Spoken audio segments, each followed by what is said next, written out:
my baby, how are you? She replied, I'm fine, I'm fine, I'm fine. And I said, that's true. How about I make you mine? But that's only for the night though. I promise I'll treat you right though. Salut à toutes et à tous, bienvenue dans Foot Foot, l'émission qui pour la dernière fois cette saison va commenter, analyser, décortiquer toute l'actualité du FC Nantes. Une dernière lors de laquelle on va dresser un bilan de la saison nantaise, les tops, les flops, les bons, les moins bons moments. Et puis nos invités nous donneront également leurs avis sur les mouvements d'entraîneurs. Girard à Nantes, Derzakarian à Reims. La Beaujoire a refermé ses portes le 7 mai dernier, c'était pour la Ligue 1. Elle va les rouvrir l'espace d'une soirée, lundi soir, pour la venue de l'équipe de France. France-Cameroun, c'est l'affiche de ce match de préparation avant l'Euro pour les Bleus. Bien, ce sera lundi prochain et on va en parler également dans l'émission. Et on ne pouvait évoquer un tel événement sans un ancien joueur nantais, ancien international camerounais, Eric Djemba. Djemba est l'invité, le dernier invité de la saison. Bonjour Eric. Bonjour. Avec vous, on va revenir bien sûr votre carrière et puis on se penchera également du côté de votre avenir puisque vous êtes désormais à Châteaubriand.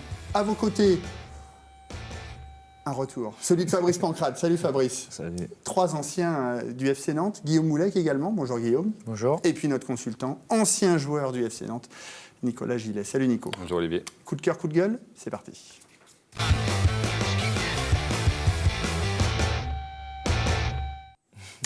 Eric, coup de cœur ou coup de gueule? Coup de cœur. Allez-y, on vous écoute. Que la France aille doucement contre le Cameroun lundi. Hein. Vous avez peur? Franchement, pitié. Donc un coup de cœur pour la France? Ouais, je sais que c'est une très très grande équipe en ce moment avec les jeunes qui montent là, les jeunes qu'ils ont. Et ça sera difficile pour le Cameroun? Ils vont très vite devant, donc ça va être très très difficile pour notre défense. Mais bon, c'est un match, tout peut arriver, j'espère. On verra ça lundi Tu vas soir. aller voir ce soir à l'hôtel les défenseurs de Camerounais ou pas? Non. Nico, coup de cœur, coup de gueule? Coup de cœur en forme d'encouragement pour l'Hermine de Nantes qui joue son match retour. Là, il faut absolument gagner ce soir pour continuer l'aventure. Pour les playoffs. Donc c'est pas pour leur match passé, mais pour le match à venir, en espérant qu'il y ait une issue favorable pour continuer l'aventure. Contre Boulazac. Guillaume, coup de cœur, coup de gueule? Coup de cœur, étant brestois et la victoire des handballeuses brestoises en coupe et une montée en première division. Donc voilà, un petit chapeau pour elle. Il y a un autre Petit coup de brestois chapeau. qui est content dans mon oreillette. C'est Glenn Derrien. Fabrice, coup de cœur, coup de gueule? Coup de gueule, je dirais 2 coups de gueule. Ah ça, et vous revenez Ah ouais, moi je mets tout, c'est l'ADR, donc j'enchaîne. La non-sélection de Gamero en équipe nationale pour l'Euro. Bon, Kevin Gamero, on le pourra Sévillan. débattre longtemps, mais franchement, par rapport à ce qu'il fait dans le club qui évolue et tout ce qu'il fait depuis 2 ans, c'est un peu invraisemblable qu'il ne soit pas dans le groupe. Et puis la place de réserviste de Hatem Ben Arfa, je n'en démords pas. Vous ne comprenez pas. Non. Bon, il devrait être dans les 23 assurés de disputer l'Euro. On ne le verra pas lundi soir à la Beaujoire. Allez, pour débuter cette émission, je vous propose de faire un bilan de la saison du FC Nantes 2015-2016, une saison vue par d'anciens professionnels. Ce qui vous a plu, ce qui vous a déplu. Avec pour commencer, bien, c'était lors de la dernière journée. Cette image, regardez, c'était lors de Paris Saint-Germain-Nantes, l'ADER de Ibrahimovic en Ligue 1. Alors, il a fait son show. Le jeu s'est arrêté au bout de 10 minutes pour qu'il se fasse applaudir. Il a lui-même applaudi le public du Parc des Princes. La sortie également, on va le voir avec ses enfants, King et Legend, il faut le rappeler. Il avait dit « Je suis arrivé en roi, je repars en légende ». Mais aussi un record battu, avec 38 buts en 38 matchs.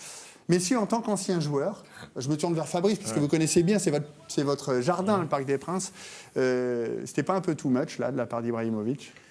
On pourrait l'interpréter comme ça, parce qu'en France, on a tendance à être un peu, je dirais, humble, ou dès que c'est un peu too much, les gens crissent des dents. Mais compte tenu de ce que les Qataris ont l'habitude de faire, non, je pense que c'est dans la lignée de ce qu'ils avaient prévu pour un joueur tel que Ibra. Donc, dernier match avec 20 ou 30 points d'avance, qu'ils arrêtent le match en plein. 31 précisément. Ouais. Donc, non, c'était prévu comme ça. Et je pense que c'était mieux que ça se fasse comme ça. Eric, votre avis là-dessus? Moi, je dirais que c'est le personnage. C'est le personnage. Et puis, s'il change, il ne va plus être Ibra. Donc, il est comme ça. Et je pense qu'il a beaucoup œuvré dans le championnat français par rapport à l'extérieur, le regard de l'extérieur. Et on ne pouvait que peut-être lui accorder ça pour sa sortie. Moi, je Il dirais... s'est accordé aussi, hein, le fait de faire rentrer ses enfants. Voilà, moi, je dirais, voilà, c'était prévu comme ça. C'était prévu comme ça pour lui, surtout pour lui. Il a battu des records et on ne peut qu'accepter ça. Messieurs Gillet et Moulek, Eric le disait, la perte d'un tel joueur, ça va laisser un grand vide dans le championnat français, Guillaume. Oui, parce qu'il a battu des records et il a une présence et quelques phrases en conférence de presse qui, je pense qu'il est là-dessus, il est irremplaçable. Maintenant, je pense que le PSG va jouer autrement et sera pas moins fort, peut être même plus fort, mais de façon différente. Nicolas Tout à fait d'accord. Ouais. Ouais, non, c'est une grosse perte pour le championnat au niveau du spectacle, parce que c'est quelqu'un d'efficace, de spectaculaire. C'est difficile à remplacer un joueur comme ça. Mais bien sûr, mais je pense que Paris, à part s'ils arrivent à avoir un très gros, mais ce qui est peu probable, ils auront des très bons joueurs qui vont venir.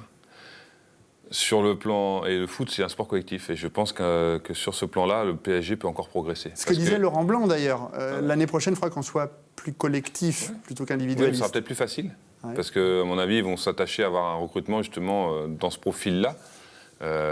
Ibra, c'était un joueur qui était, c'était tout pour lui. C'est clair. Donc là, il arrivait à faire jouer les autres, mais quand il avait décidé que c'était pour lui, c'était pour lui. Ouais. Et donc, quelque part, c'est un peu comme quand il est passé à Barcelone. C'était pas le problème, c'était un bon joueur ou un mauvais joueur. Le problème, c'est que Barcelone, c'est une équipe très collective et qu'il n'a jamais réussi à se fondre dans le collectif. Comme Thierry Henry d'ailleurs, qui a eu des problèmes aussi à se fondre dans le collectif. C'est ça le vrai problème. Et la qualité du joueur, on le voit, elle n'a jamais été remise en question. Après, il a été très performant le reste ces autres années qui ont suivi. Maintenant, sur le plan collectif, il n'apportait pas ce qu'il devait apporter à Barcelone. Donc voilà, donc d'autres joueurs qui vont arriver à Paris, pareil, seront peut-être intrinsèquement moins spectaculaires, moins forts individuellement. Par contre, pour le collectif, seront plus importants. Guillaume ? Je pense qu'il ne faudra pas chercher à le remplacer. On ne peut pas remplacer Ibra par quelqu'un d'autre. Et Ibra, il est unique. Il y en a d'autres qui ont d'autres qualités et qui sont spectaculaires et qui sont uniques. Mais il faudra trouver autre chose. Ça sera un pari différent l'année prochaine. Alors à l'issue de cette saison 2015-2016, regardez le classement avec le Paris Saint-Germain, large vainqueur avec 96 points. C'est 31 points d'avance sur Lyon et Monaco qui disputeront la Ligue des Champions. Nice et Lille en Ligue Europa. Le FC Nantes termine 14e avec 48 points. On va y revenir tout à l'heure. Reims, Ajaccio et Troyes sont relégués. Dijon, Nancy et Metz sont promus en Ligue 1. Un champion avec 31 points d'avance, messieurs. Sur le deuxième, ça vous inspire quoi, Fabrice ? Ça m'inspire que Paris était au-dessus, qu'il y a une espèce de championnat de locomotive. Oui, parce que mais ils ne boxent pas dans la même catégorie. En même temps, ça, on le savait. Je veux dire, si demain, vous avez le même investisseur qui vient à Marseille ou qui vient à Lyon, je pense qu'il y aura ça manque, matière. ça, justement. Mais c'est ce qui manque. Ça manque d'un véritable rival. Bien sûr, mais tout le monde se plaint du fait que Paris est au-dessus et hors catégorie. Mais aujourd'hui, ils l'ont fait parce qu'ils cherchent la Ligue des Champions en même temps. Et il ne faut pas oublier aussi, je dirais, que notre championnat aussi, il a un peu régressé. Parce que nos meilleurs talents s'en vont à l'étranger. Ça discrédite la Ligue 1, justement, de voir... parce qu'on regarde les autres championnats. On va revenir sur votre carrière. Hein. Vous avez fréquenté beaucoup de championnats. On ne voit pas ça dans les autres championnats. Il y a toujours 2 ou 3 équipes qui se battent, que ce soit en Espagne, en Angleterre, pour les premières places. Justement, parce que après, il y a des investisseurs. Après, c'est vrai que les clubs ne se valent pas trop là-bas, mais au moins, il n'y a pas trop d'écart. Ça veut dire qu'il n'y a pas trop d'écart. Voir dans un autre championnat une équipe qui finit avec 31 points d'avance, il ne faut pas rêver. Ça vous aurait plu, messieurs, de jouer dans un tel championnat, avec une équipe qui domine tout, et puis derrière... Non, personnellement, moi non. Non. Moi non. Nicolas ? Je suis habitué à ça. Peut-être pas jouer les premiers rôles. À Nantes, on a fait une année, c'était exceptionnel. Oui, mais c'était plus resserré. Oui, sauf que tu savais que tu n'allais pas être champion. Donc, quoi qu'il arrive, ton championnat, il se déroulait pour d'autres choses. Même en 2001 ? Non, en 2001, on a eu l'occasion. En 2001, nous, on a été au maxi de nos possibilités. Et puis, tu as des équipes qui auraient dû être là, qui n'ont pas été présentes. Bien, ouais. Donc là, c'est un peu Lyon a quand même fait un début de saison très, très médiocre. Donc, ils n'ont pas pu lutter longtemps. Et Paris a peut-être eu tort aussi. C'est bien, ils ont fait un truc extraordinaire en championnat, mais du coup, le manque a été en Ligue des Champions après. Et ils auraient pu, quand on voit qu'ils finissent avec 31 points d'avance, faire tourner un peu plus, faire jouer des jeunes, Voilà. Autant les coupes, je pense que c'était important qu'ils aillent au bout parce qu'on leur aurait pas pardonné. Ouais. Mais en même temps, ils sont dans un truc où s'ils perdent un match, on va leur dire vous n'avez pas joué le jeu. Donc c'est un peu compliqué, je pense, à gérer à Paris parce tout le monde se plaint qu'ils gagnent beaucoup, mais personne n'accepterait en fait qu'ils perdent des matchs. Ouais. Donc, Est-ce qu'on prend du plaisir quand on est une équipe lambda à jouer contre une équipe comme Paris? J'imagine, Fabrice, que ça vous est arrivé de jouer en Coupe d'Europe à l'époque. Ouais, quand tu es compétiteur, c'est le genre de questions qui ne se posent pas. Faut des fois accepter la suprématie de certains clubs. Ça ne veut pas dire que tu dois être défaitiste, mais c'est comme ça. Ah, mais quand on voit par ça exemple se le match, vérifie. là, les 4-0, bon, c'était le dernier match de la saison. Mais ils en ont eu plein des 4-0 dans l'année à d'autres équipes. Ils en ont eu plein. Et d'ailleurs, 3, ils ont mis. C'est même pas une gifle, c'était une fessée. Il y a d'autres synonymes pour dire ça. mais Tu penses? non, il y avait 9. 9 contre 3, ouais. Je veux dire. Non, bien sûr, le plaisir, tu vas le trouver où? C'est-à-dire te confronter à cette rivalité, c'est-à-dire se confronter aux meilleurs. Et essayer de faire jeu égal, même si c'est un peu perdu d'avance. Mais j'ai pour habitude de dire que c'est face aux grands que tu progresses. Si tu pars du principe qu'ils dominent et puis c'est pas bien, on va pas jouer ça, ben va jouer à Ajaccio alors. On va jouer je ne sais où, le week-end où tu veux pas voyager. Bah justement, Reims, Ajaccio et Troyes qui sont relégués, qui seront remplacés la saison prochaine par Dijon, Nancy et Metz. Ça va relever le niveau ou pas de la Ligue 1, Guillaume? Je pense que c'est 3 clubs qui descendent, les 3 qui montent, c'est un peu du même acabit, même si Metz a un passé un peu plus de Ligue 1, Nancy, mais aujourd'hui, les budgets des clubs de Ligue 2 qui montent vont être petits et ça va pas changer énormément. Alors le FC Nantes termine 14e avec 48 points. C'est le meilleur total depuis la remontée, depuis 3 saisons. Mais le FC Nantes qui a terminé sa saison sur 6 défaites lors des 8 derniers matchs. Qu'est-ce qu'il faut retenir? C'est les 48 points? Ou c'est la façon dont ça s'est terminé, plutôt? Eric? Bon, moi, je n'ai pas trop suivi parce que ça va faire que 4 ou 5 mois que je suis revenu en France. Ouais. J'ai quand même vu les 2 derniers matchs et tout. Contre Nice et contre Caen? Ouais. Donc, du coup, moi, je ne pourrais pas vraiment parler là-dessus parce que j'ai pas vraiment suivi. Mais j'ai vu le 4-0 aussi qu'on avait. C'était 4-0, je pense. 4-0 qu'on a pris. Contre le PSG, oui. Et je me suis dit, c'est la fin de saison. Ouais. C'est logique. Pas logique. Pas logique parce qu'il y a les supporters après, qui donnent tout, qui viennent, qui supportent. Pas logique, mais la fin de saison, les têtes sont ailleurs. Il y a les sacs qui sont prêts pour les vacances. Et puis il y a l'euro aussi pour certains. Bon, et puis on est sauvés. Ouais. Donc du coup, je ne peux pas trop m'attarder là-dessus. Quel bilan, Nico, on pourrait faire de cette saison nantaise? On va le voir, il y a une très bonne série, fin 2015, début 2016. On revoit quelques images de ces matchs. Le problème de cette saison, en fait, c'est que c'est le meilleur total depuis la remontée. Ouais. Donc, on peut 45, dire, 46, 48. Voilà. On voit, il manquait une victoire pour finir à la 9e place, je crois, c'est ça? Donc c'est rien. Mais le problème de cette année, contrairement aux autres années, c'est que là, la fin était moins bonne. Ouais. D'habitude, c'était au mois de janvier où il y avait le gros trou et ça finissait mieux. Donc quand on finit une saison par des défaites, on a l'impression que c'était une saison catastrophique. Quand on finit une saison bien, tout le monde est content, euphorique, l'année prochaine ce sera bien. Donc voilà, il ne faut pas dramatiser. C'était quand même une saison correcte. Ça n'a pas été flamboyant, on ne va pas se voiler la face. Maintenant, c'était cohérent quand même cette saison. Et le FC Nantes, 48 points, voilà. Justement, à cette période-là, quand ils ont gagné à Nice, quand ils ont gagné à Lille, quand ils gagnent contre Saint-Etienne en début d'année, est-ce que Nantes n'était finalement pas en sur-régime, finalement, Guillaume? On se pose souvent la question quand une équipe enchaîne les bons résultats et qu'après un creux, on se demande, ou alors dans les moments négatifs, on amplifie ces moments. En fin de compte, on se pose des tas de questions. Je pense que Nantes a enchaîné de bons résultats et pourquoi ils finissent comme ça, à mon humble avis, c'est qu'en dehors du terrain, il y avait trop de paramètres qui étaient flous. Ouais. Trop de tensions, trop de choses. Alors qu'on voit une équipe comme Lille qui était dans le trou au bout d'un moment, qui est revenue parce qu'il y a quelqu'un qui a mis des règles, qui a mis de la stabilité. On a vu et cette équipe nantaise gagner contre Nice, par exemple. Nice qui jouait, lorsqu'ils sont venus à Nantes, qui jouait la Ligue des Champions. Plus la fin de saison approchait, plus c'était, je dirais pas malsain, mais il n'y avait pas assez de sérénité pour finir. Quand une équipe finit sans enjeu, c'est-à-dire qu'elle est maintenue, elle ne peut pas aller chercher l'Europe, qu'est-ce qui fait les résultats? C'est que c'est sain et que les mecs, ils ont envie de continuer à jouer ensemble. Si en plus, c'est pas bon, l'esprit est pas bon, ben, ils ont plus envie de partir en vacances que de jouer, quoi. Vous avez connu ce genre de fin de saison, Fabrice, où on s'entend plus trop finalement, et puis vite qu'il n'y ait plus trop de flou et qu'on attaque la saison suivante? Le plus dur dans ce genre de saison, c'est que quand tu es dans le ventre mou, il faut aller chercher l'envie et la motivation chaque week-end. Alors, quand tu as le groupe qui répond à cela, ça va.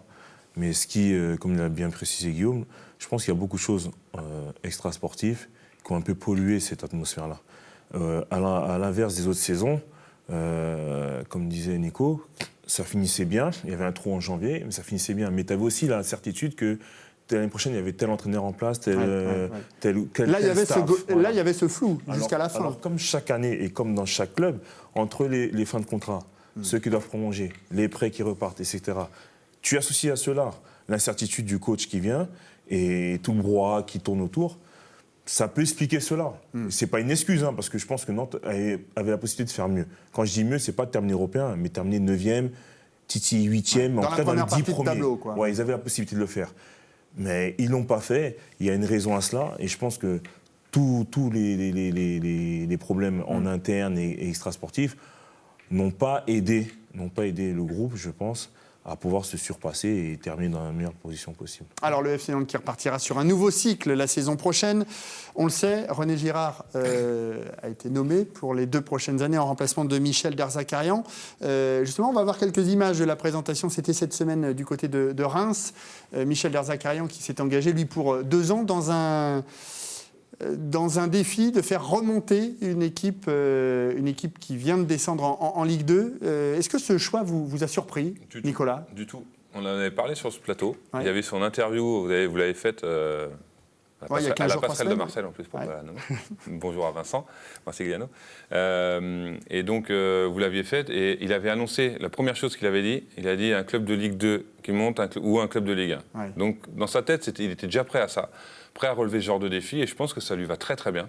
C'est un club quand même qui a passé 3 ans d'affilée, 3 ans en Ligue 1. Ouais, donc un club qui quand même, je pense, a des bases saines, et il y a moyen pour lui de travailler quand même, de faire quelque chose d'intéressant, et il aime ça. Guillaume, vous l'avez eu à Clermont, vous l'avez eu à Nantes également. Oui, c'est un défi pour lui. Typiquement. C'est des défis il a les capacités pour relever ce défi. Je dirais qu'à Clermont, on avait fait quand même quelque chose de très bien par rapport au budget, où on avait l'avant-dernier ou le dernier budget Ligue 2, on avait failli monter à peu de choses, craquer sur la fin. À Nantes, il a quand même un bon bilan. Donc je pense que oui, les défis comme ça, il en a connu. Il a quand même fait 2 montées avec Nantes, 2 belles saisons avec Clermont avec un petit budget, je répète. Donc Reims, c'est des défis... Est-ce que ça sera aussi facile qu'à Nantes, justement ? Parce que Nantes, c'est chez lui, parce que Nantes, c'est le club de son cœur, il l'a toujours dit. Là, il découvre quelque chose, Fabrice. Oui, il découvre quelque chose, mais en même temps, je pense que le coach, il a l'envergure que peu importe l'endroit où il se trouve, il fera ce que lui pense, il s'adapte, et ce que lui pense est bon pour son équipe. Donc, soit Nantes ou Reims, peu importe, mais je pense que c'est aussi le challenge qui lui allait bien, le mieux, je dirais, parce que quand tu finis dans un club, lui, il avait hâte de rebondir tout de suite. Il ne voulait pas d'année sabbatique comme certains entraîneurs demandent, etc. Il avait hâte de rebondir tout de suite. Et quand tu as cette opportunité-là, il vaut mieux la saisir parce qu'après, le marché d'entraîneur est très difficile. C'est plus compliqué de trouver un club. Et aujourd'hui, Reims, je pense, correspond vraiment à ses qualités d'entraîneur qu'il est et de gagneur aussi. Parce qu'il est habitué à la Ligue 2. Moi, je pense que c'était le profil idéal, justement, pour emmener cette équipe de Reims vers les sommets et remonter en Ligue 1. Nicolas ? Et pour enchaîner sur ce que tu as dit, Fabrice, je pense que le président sait très bien à qui il a eu affaire, là. Et ça s'est fait très vite, donc voilà, il savait très bien. Et la deuxième chose, je l'ai oublié, mais mais ça va revenir. Alors, Michel Derzakarian qui partira avec un nouvel adjoint, puisque Bruno Baroncelli a décidé, lui, d'arrêter pour le moment. C'est ce qu'il nous disait la semaine dernière sur ce même plateau. Il va partir avec Franck Rizzetto, ancien joueur de Montpellier, qui était également, jusqu'à cette année, l'entraîneur des Herbiers en CFA. C'est bien aussi de repartir avec un nouvel adjoint, de repartir avec quelqu'un d'autre. Eric ? Bon, moi je dirais oui et non. Oui et non, parce que repartir avec un nouvel adjoint, il faut apprendre comment il est, ses habitudes, son caractère. Ils se connaissent, j'imagine. Maintenant, après, c'est autre chose. Ça veut dire que s'ils se connaissent depuis longtemps et que et que son adjoint d'avant a dit, bon voilà, je veux un peu faire table rase, me reposer, tout ça. D'accord. Et c'est encore mieux s'ils se connaissent depuis. S'ils se connaissent depuis, je pense que ça va plutôt passer. Guillaume, Franck Risetto, Montpellier, formé à Montpellier. Vous avez... Franck Risetto est formé à Montpellier, oui. Vous l'avez fréquenté ou pas? Non, il Dans est vos parti années bien avant que j'arrive. Mais eux se sont connus là-bas. Entre les Herbiers et Nantes, c'est pas loin, il y a eu pas mal d'échanges. Franck Risetto a quand même aussi un passé d'entraîneur d'équipe première et d'équipe de réserve. Donc ils se connaissent, ça va être rapide. Et je trouve que le point positif, ça va faire qu'il va apporter autre chose. Oui. Michel, on s'enrichit au contact des gens. Quand on reste en duo pendant 10-15 ans, on a tendance à être toujours dans la même trame. Là, avec Franck Risetto, il y aura peut-être des choses nouvelles et ça va bonifier tout le monde. Pour les joueurs aussi, c'est important. On parlait de l'importance de l'adjoint. Important d'avoir un adjoint assez jeune. Il est assez jeune, il n'a pas 50 ans en plus. Franck Risetto, il connaît encore bien le milieu, Fabrice. Oui, il connaît très bien le milieu. Et puis, je pense que, connaissant le coach aussi, il ne l'a pas pris par hasard. Si Bruno a arrêté, ils se connaissent depuis Montpellier. Je pense que c'est le meilleur choix. Quand j'ai vu, moi, qu'il était adjoint du coach, je me suis dit c'est la paire idéale. Si Bruno ne continuait pas, c'était la paire idéale. Alors, pour le remplacer, René Girard a donc signé 2 ans avec le FC Nantes. C'était la semaine dernière. Quelles sont les différences, finalement, dans le profil entre Michel Derzakarian et René Girard? On a l'impression que c'est finalement un peu le même genre d'entraîneur. Ben, a priori, quand on voit ce changement, tout le monde s'attendait à un ancien Nantais, type Camboiré, Gourvenec, Il arrive. Plus récemment, pas un ancien Nantais, mais Christian Courcuff. Et puis, c'est vrai que beaucoup peuvent être surpris parce que on a reproché beaucoup au coach son jeu un peu défensif et qu'il n'était pas assez porté vers l'offensive, et que derrière, c'est René Girard, qui est un très bon entraîneur aussi, qui l'a prouvé par le passé, qui est choisi. Donc l'incompréhension, elle est un peu là, parce que l'image que reflète le coach René Girard, c'est qu'il est aussi assez défensif, parce qu'on lui reprochait ça à Lille, et c'est là où l'incompréhension allait un petit peu. Mais maintenant, ça c'est nos avis en tant que consultant ou technicien, mais voilà, le choix il a été fait, il a été porté sur lui. Qu'est-ce qui peut lui permettre de réussir là où tous, excepté Michel Derzakarian, a réussi? On a échoué. Nico? Oui, ont échoué, pardon, oui. Son expérience. C'est pareil, moi je trouve qu'il arrive avec sérénité, tranquille, sans... Et puis pendant un an, il n'a pas bossé non plus. Il y a aussi ce côté... Puis vraiment l'expérience qu'il a, voilà, les bons échos sur lui, d'un point de vue général. Moi, je pense qu'il sait très bien où il met les pieds. C'est pas irréfléchi, c'est pas quelqu'un d'irréfléchi, au contraire. Et avec le tempérament qu'il a, il arrivera vraiment à faire quelque chose. Donc, moi, je m'inquiète pas et je pense qu'on va... Plutôt confiant. Ouais, mais je suis pas sûr qu'on voit le même visage de Nantes. Ça va peut-être changer un peu, on verra. Et puis ça dépendra des joueurs qu'ils ont aussi. Même si on dit que les profils seraient similaires, sur le papier, il reste quand même champion de France il y a 5-6 ans de ça. Avec Montpellier. Qui pratiquait un super beau jeu à l'époque, même s'il y avait... C'est plus fermé à Lille, finalement. Ça dépend des joueurs que tu as. Voilà, tout simplement. Ça dépend des joueurs que tu as. Ça aussi, ça sera très important de pouvoir avoir les mains libres. Bien sûr. Ce que tu reproches à Girard à Lille et que tu reproches à Derzakarian à Nantes, l'un et l'autre sont liés, parce que tu demandes un certain jeu flamboyant, je dirais, vers l'avant, mais il faut aussi avoir derrière l'équipe adéquate pour pouvoir le pratiquer, ce jeu-là. Et le gros avantage, c'est qu'aujourd'hui, parfois, comme on dit, une année sabbatique pour les coachs, on dit qu'ils font rien, mais non. Parce que pendant ce temps-là, lui, il a pu voir beaucoup de matchs et avoir un œil assez neutre. Non pas un coach d'équipe qui prépare un match et qui regarde tout le monde. Il a vraiment vu aujourd'hui tout le championnat de France et le championnat étranger. Donc s'il a repéré des joueurs par rapport à ce qu'il veut, peu importe où il allait, il avait déjà noté dans son calepin. Donc j'imagine que là aussi, ça peut être un atout pour l'FC Nantes. Et la qualité d'un bon coach, d'un très bon coach, c'est pas de dire moi je veux jouer comme ça quoi qu'il arrive.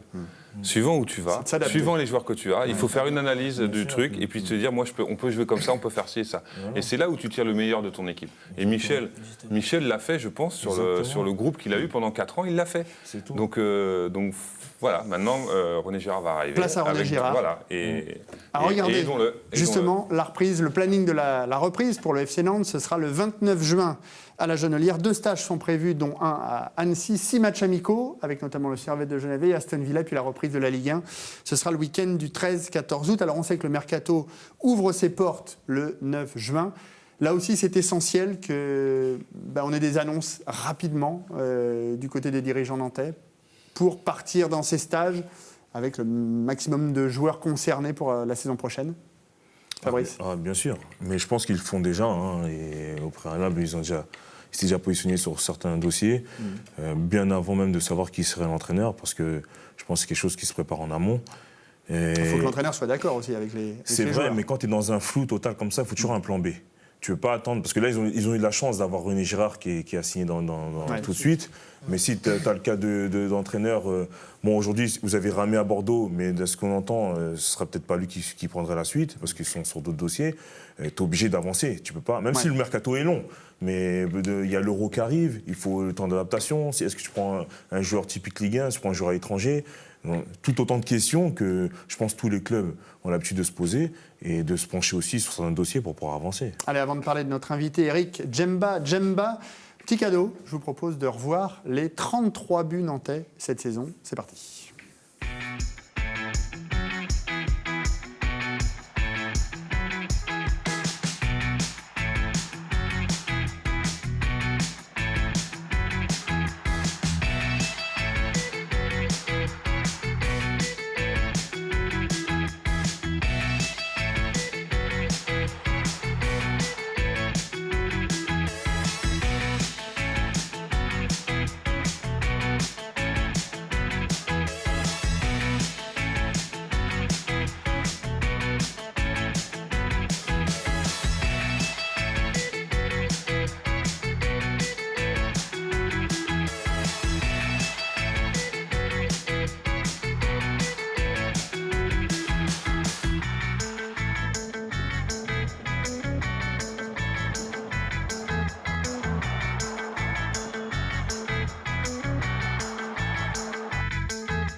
Ah, voilà, les 33 buts.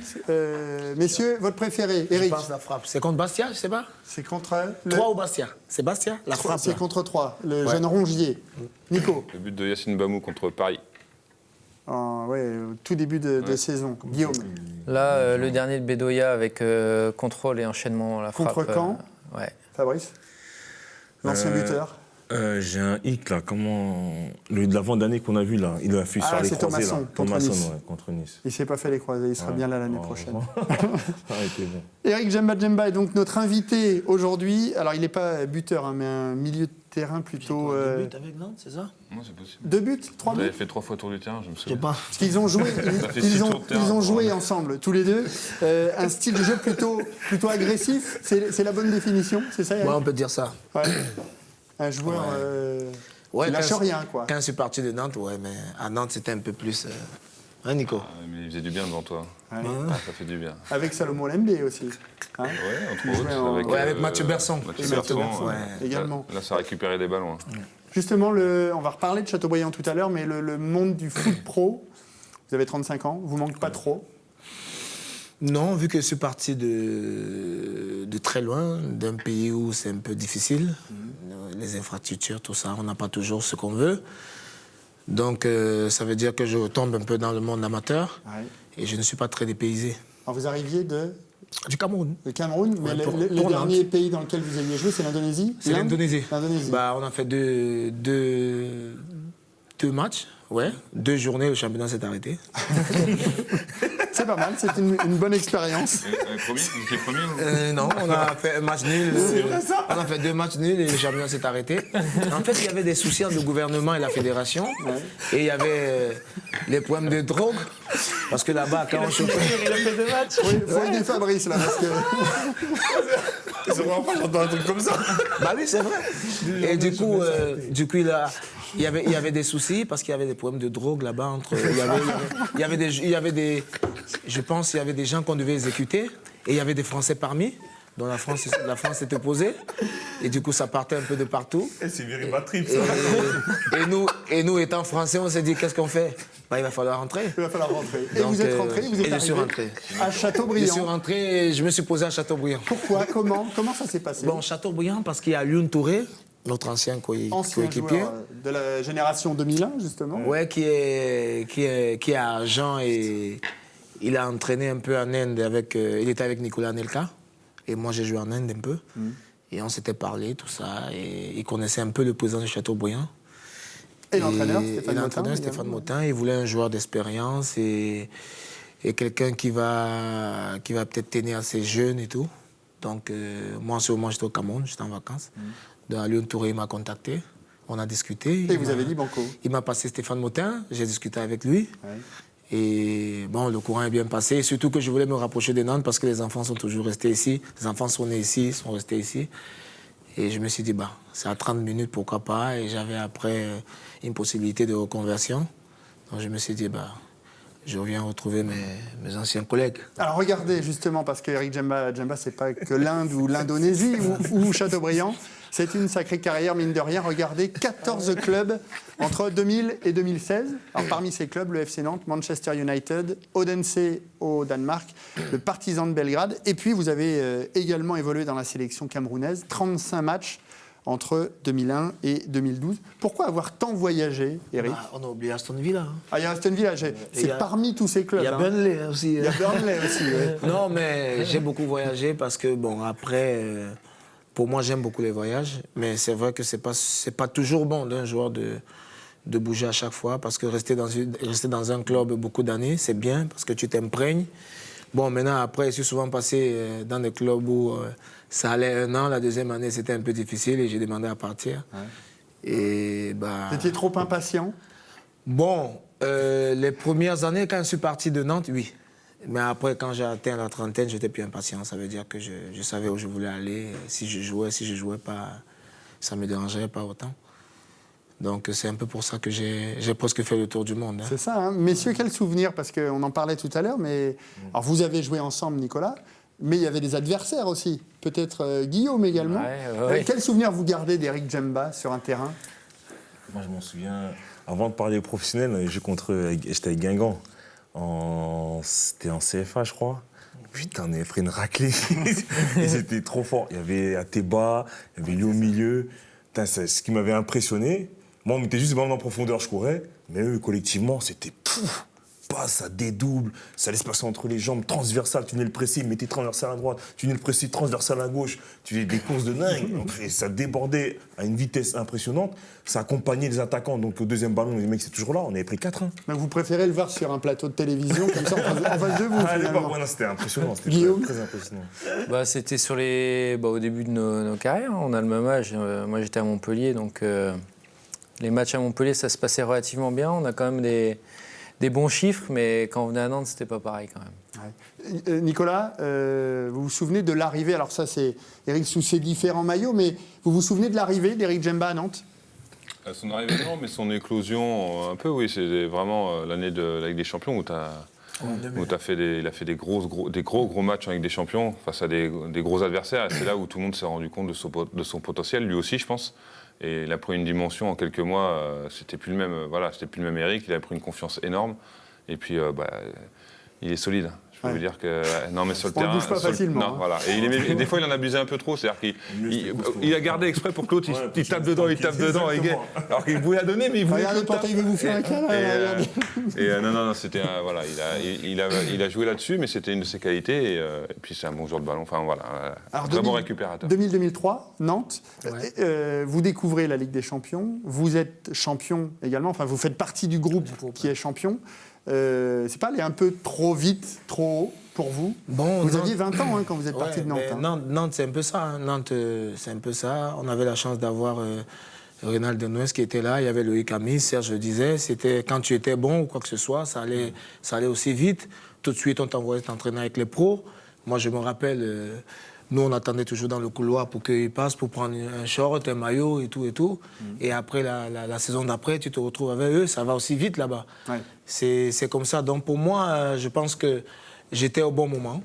J'étais au bon moment, à la bonne place. Et ça s'est bien passé. Ils m'ont beaucoup accueilli. J'étais content parce que déjà, il y avait Olembe qui était là, Patrick Suffo. Donc, Salomon avec Olembe, les Africains, voilà. ça s'est passé du Cameroun également. Ça s'est passé bien avec eux. Donc, du coup, ils m'ont adopté. Et puis, voilà, j'ai continué mon chemin. Alors, un match, et on va revoir quelques images, vous a permis d'éclater au grand jour. C'est le 26 février 2002. Avec ce match à Old Trafford face à Manchester United. Nantes mène 1-0. C'était en match retour de la Ligue des Champions. Vous perdez finalement 5-1. Mais vous tapez dans l'œil d'un homme qui a beaucoup compté dans le football européen. C'est le Sir Alex Ferguson, l'entraîneur de Man United à l'époque. Qu'est-ce qui se passe? Le voilà. Qu'est-ce qui se passe après, Eric? Racontez-nous. Bon, après ce il match, vous contacte rapidement? Non, après ce match, il y a Mika Sivès qui m'a glissé 2 mots. Qui est ancien Rennais qui jouait à l'époque à Manchester United. Donc il m'a glissé 2 mots. Il m'a dit vas-y, continue comme ça. Il y a mon coach qui m'a parlé de toi. Je pense qu'il va venir te voir jouer à Nantes. Et moi j'ai souri parce que je me suis dit peut-être il me l'a dit comme ça. Quoi. Et je suis rentré. Je suis revenu à Nantes, on a continué. Donc ça, c'était en 2002. C'était en 2002, on a continué à jouer en championnat. Ouais. Et je pense contre Lyon, quand on a joué contre Lyon, il y a le Feu Fouet. Le Feu Fouet qui m'a parlé, il m'a dit qu'Eric... Ancien joueur de Lyon, décédé. Pendant la Confédération. Donc il m'a dit, Eric, tiens, on va venir te voir jouer. Je lui ai dit, mais comment ça? Il m'a dit, il y a Bruno Satin, que Fouet connaissait bien, qui lui a dit, il y a... Bruno Satin qui était un agent. Ouais. Qui a dit, tiens, on viendra te voir et tout. Moi, je prenais ça comme ça, normal. Jusqu'au jour où moi-même, j'ai vu Alex Ferguson à Nantes. Il s'était déplacé lui-même, il est venu à Nantes. Je pense qu'on jouait soit Marseille, soit je ne sais plus quoi. On a joué Marseille, je pense. Et les premiers contacts avec... J'ai fini arrière droit, même, ce match. Vous étiez partout sur le terrain. Il n'est jamais venu nous voir, Alex. Alors, après le match, je suis allé dans les loges parce que souvent, c'était le meilleur joueur du match qui allait ou un truc comme ça dans les loges. Ou non, il va me faire désigner avant. Ouais, quelque chose comme ça. Et là, vous le rencontrez. Je suis allé, je le rencontre.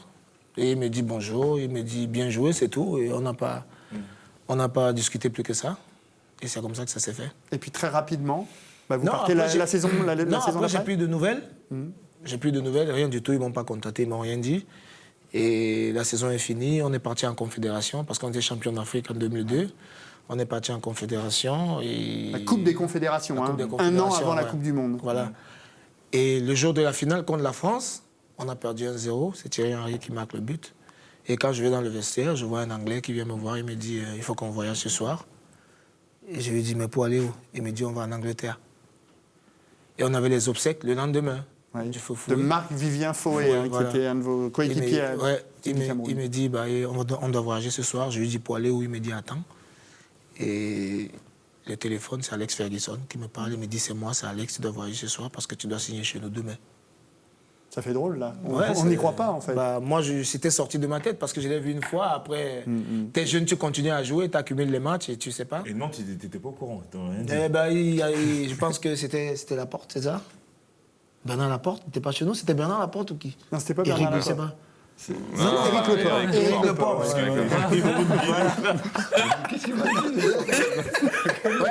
je pense que lui, il était au courant. Ouais. Mais 2 jours d'Indonésie, t'as Lui, il était au courant et il m'a jamais rien dit. Nicolas, Il m'a jamais c'était rien dit. normal de voir Éric partir dans un club de cette envergure, si jeune surtout.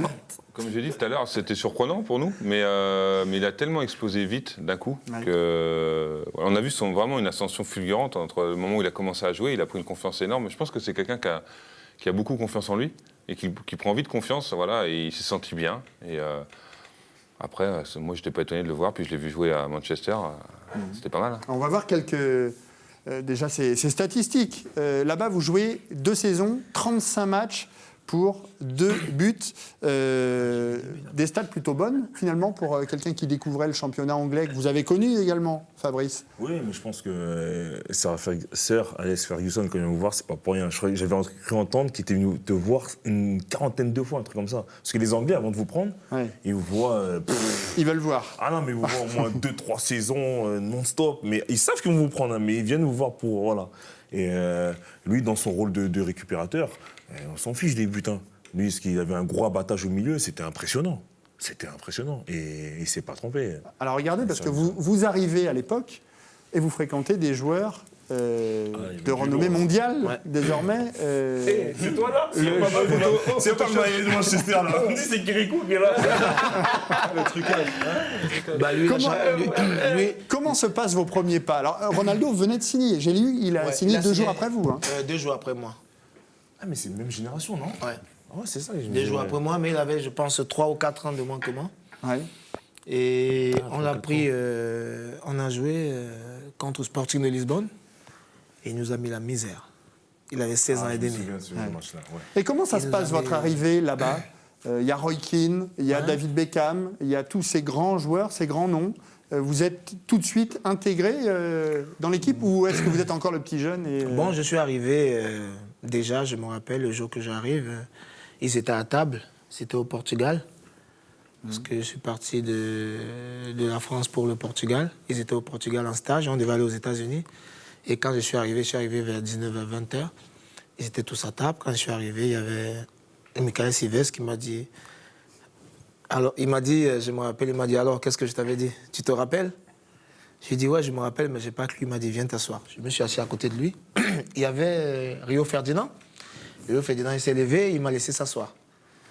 Et il allait ailleurs. Et alors, Michael Silvestre, il m'a dit, tiens, ici, tout le monde est comme tout le monde. Si tu es là, ça veut dire que tu es au même niveau que nous. T'inquiète pas, tu fais ton jeu. Le premier à te protéger, ça va être l'entraîneur. Et c'est souvent comme ça en Angleterre. Les entraîneurs protègent les joueurs, ils préfèrent être au-devant des choses. Et ça s'est super bien passé. Alors vous marquez, on va le voir, notamment un but face à Leeds. Vous jouez donc, on l'a dit, 2 saisons. Et puis après, vous partez au bout de 2 saisons à Aston Villa. Et puis là, c'est un petit peu le début de la fin. Qu'est-ce qui s'est passé? Il y avait une super opportunité. Est-ce que j'ai lu aussi que vous étiez mal entouré à l'époque et que vous vous êtes retrouvé avec de gros problèmes financiers également? Tout ça a joué, forcément. Bon, en fait, la deuxième année, il y a Roy Keane qui revient de blessure. Ouais. Roy Keane revient de blessure parce qu'il avait eu une opération à l'aine. Donc, il revient de blessure. Il jouait à votre poste. Il jouait, voilà. Et alors, il fallait qu'il joue. C'était le capitaine, c'était le patron. Il fallait qu'il joue. La première année, on a joué ensemble avant qu'il se blesse. Et après, il s'est blessé. J'ai continué à jouer avec Paul Scholes. Et quand il est revenu, il fallait qu'il joue. Et moi... j'ai fait, je pense, 10 à 14 matchs, je jouais plus, j'étais sur le banc. Ouais. Donc vous avez demandé à partir. Donc tu pars de 20 matchs sur le banc. Ouais. Et là-bas, les Anglais, il ne vont pas te dire pourquoi tu ne fais pas jouer. Hein. Alors là, tu peux attendre toute la journée, toute ta carrière. Il ne va pas te dire pourquoi il ne te met pas, il ne va pas te dire. Donc il ne te dit rien. Alors moi, je ne comprenais rien. Et un jour, on avait un match. Après le match, je suis allé voir Ferguson dans son bureau. Et je lui ai dit, coach, écoutez, vous avez changé ma vie, vous m'avez fait venir ici, je suis connu dans le monde entier grâce à vous, mais je veux continuer à jouer. Et en ce moment, l'équipe du Cameroun, si tu ne jouais pas, même si tu étais à Manchester, tu n'avais pas de chance. Parce qu'avec tout ce qu'on avait, Lorraine, Eto'o, tout ça, c'était... Grosse équipe du Cameroun. Ouais, c'était une grosse équipe. C'était une très grosse équipe. Et j'ai demandé à partir. Alors il m'a dit, écoute, si tu trouves une équipe, je te laisserai partir. Parce que tu es le premier à venir me le dire, que tu veux partir de Manchester. Et vous êtes parti à Aston Villa, puis Burnley. Et Aston Villa, ils sont venus le lendemain. Parce que j'ai dit dans les journaux que voilà, j'avais l'opportunité. Parce que le boss, là-bas on appelle l'entraîneur le boss. Le boss m'a dit que je pouvais...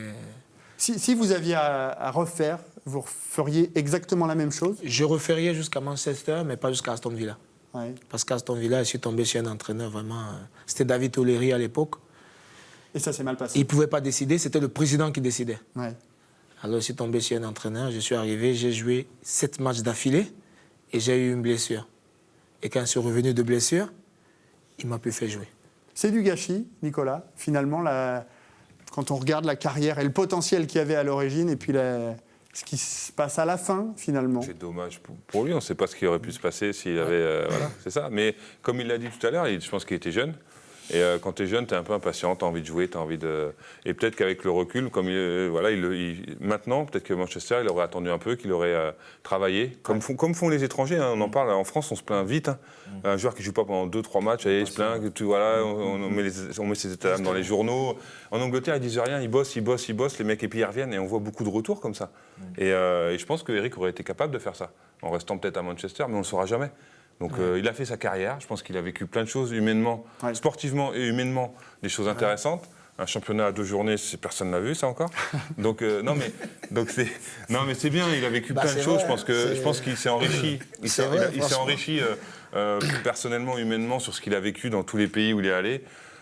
Et voilà, tu peux pas faire le... Vous avez même fait de la publicité, parce qu'on va voir ça, aux côtés de Samuel Eto'o. Regardez, pour une marque de... Ouais, ça, c'est quand j'étais à Aston Villa. Ça. De chaussures. C'était Puma. C'était Puma, voilà, exactement. Vous étiez vraiment une vraie star au Cameroun, avec l'équipe camerounaise aussi, c'est ça, hein? Ouais, quand tu joues dans ton équipe nationale du Cameroun et que...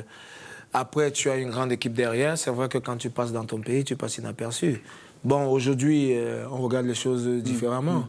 Ça veut dire que l'équipe nationale ne fait plus peur. Notre équipe nationale ne fait plus peur. On a un peu de remords pour les jeunes qui sont là. Alors justement, elle vient à Nantes. Elle sera à Nantes. Elle est à Nantes depuis une semaine, cette équipe nationale du Cameroun. Vous y serez d'ailleurs, lundi soir à la Beaujoire? Bien sûr, je vais aller regarder. J'irai regarder parce que c'est mes 2 pays. Hein. C'est mes 2 pays. Je suis français naturalisé. Hein. Oui. Donc, et je suis Nantais, donc c'est mes 2 pays. Et ça ne peut pas passer comme ça. Je vais aller regarder, je vais supporter le Cameroun, bien entendu, mais je sais que ça ne va pas être difficile. Pour revenir sur Alex Ferguson, je l'ai revu quand je jouais à Odense, au Danemark. J'ai fait 4 ans là-bas.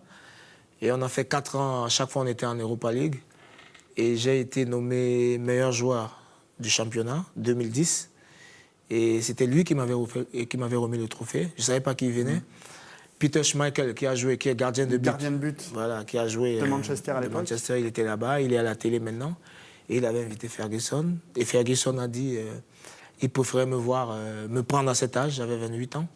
Il préférait me prendre à cet âge qu'à l'époque, parce que si j'avais été patient, je serais peut-être resté, j'aurais peut-être joué plus de 200 matchs. Mais je ne regrette pas, parce qu'avoir fait 35 matchs chez eux, on avait, je pense, 43 joueurs à l'époque. Dans une équipe, 43 joueurs, c'est vraiment énorme. J'ai jamais vu ça. Entre Diego Fornal, Quinton Fortune, on avait... Puis des grands joueurs. Smith, Véron était là quand je suis venu, après 6 mois, il est parti. On avait plus de 43 joueurs, c'était énorme. Et j'ai fait quand même 35 matchs en 2 ans. Franchement... Alors un petit mot pour terminer l'émission, parce qu'il ne nous reste plus beaucoup de temps, mais sur ce match, on va regarder, ça sera le 3e entre la France et le Cameroun. Regardez les 2 premiers, mais ils se sont soldés par un match nul et une victoire de la France donc, lors de la Coupe des Confédérations. Vous y étiez d'ailleurs. Quel souvenir vous gardez de ces rencontres? Alors c'était un peu particulier en 2003, puisque Marc-Vivien Faux était décédé le match d'avant à Lyon, face à la Colombie. Et beaucoup d'émotions sur cette rencontre face à la France. Oui, justement. C'est vrai que c'était...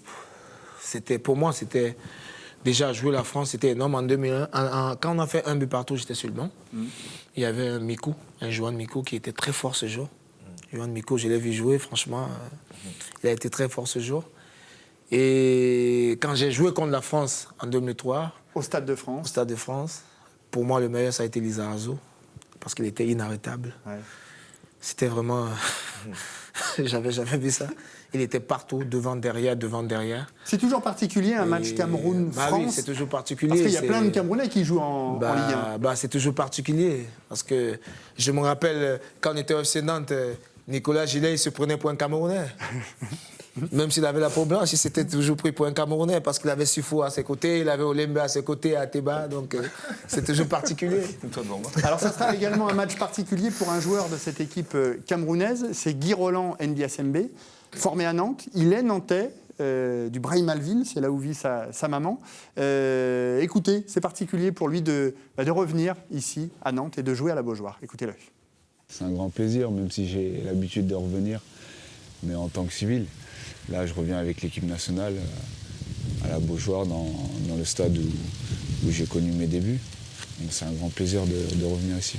C'est un grand symbole, parce qu'à la base, en commençant le foot, jamais j'aurais pensé être dans la sélection du Cameroun. En plus de ça, je compte la France et en plus de ça, dans mon club formateur. Donc c'était un immense plaisir, et une joie. Donc maintenant, ce qu'il fallait, c'était ne pas se blesser et figurer dans cette liste. Allez messieurs, un peu de silence s'il vous plaît, on se reconcentre, il reste plus beaucoup de temps. Guy Roland Ndiasembe, vous avez joué, Guillaume, avec lui. C'était une erreur de le laisser partir à l'époque, parce qu'on a vu que derrière il a percé, il va remonter avec Nancy en Ligue 1 la saison prochaine. Oui, parce que c'était peut-être un joueur qui avait besoin de temps de jeu, mais c'était pas un joueur qu'il fallait laisser partir. Il aurait laisser pu prêter, oui, pour avoir du temps de jeu, mais pas laisser partir, parce qu'aujourd'hui, c'est un joueur nantais qui aurait pu facilement être numéro 1 et un joueur qui aime le club, donc ça aurait pu... Alors on le rappelle, France-Cameroun, désolé de vous couper Guillaume, c'est 21h lundi soir au Stade de la Beaujoire. Et puis, les anciens Nantais contre les anciens Camerounais, c'est samedi 18h à la Chapelle-sur-Erdre, c'est gratuit, venez très nombreux. Merci à tous les 4 d'être venus sur le plateau de Foot Foot. Merci à Nico, Anne, Glenn, Dany, Eric et à tous ceux qui ont œuvré durant toute cette saison pour Foot Foot. Rendez-vous le 18 août prochain. J'espère que vous serez au rendez-vous pour un Foot Foot New Look. On ne vous dit que cela. Un merci tout particulier à Fabrice qui est venu exprès de Paris quand même pour la dernière de Foot Foot. Et puis bonne continuation du côté de Châteaubriand pour vous Eric. Salut à tous, bon été. Merci Olivier aussi pour l'année.